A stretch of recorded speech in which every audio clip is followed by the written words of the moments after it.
All right, guys, what's going on? We're in a 2023 Silverado. It's a 3500. It's the high country. I believe it's a 6.6 liter V8. We're going over how to reset this oil maintenance light. So first thing you're going to want to do, it's a push start. So you're going to want to hold it in this time. A lot of cars, you got to press it twice. Chevy wants you to hold it. So just hold it in without being on the brake. Once you get to your main screen, you'll see the chimes go. And you're going to be using these buttons and then your directional pad here, your up and down.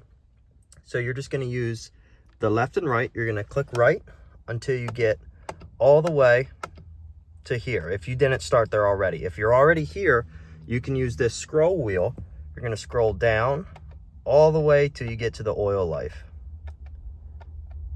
Keep going. And once you're here, you see check to reset. And you're looking, there's no check button. The check button is the scroll wheel. So just go ahead and click the scroll wheel in. And then are you sure you want to reset? Click right on the D-pad, over to yes, click the scroll wheel in again, and there we go, we're reset to 100. Hope this helped. Any questions or concerns, comments, really anything, put them down below. I'll be sure to help you guys out. I've got a whole playlist of other makes and models, every brand you can think of, so I'm sure you can find something to help you. Have a good one.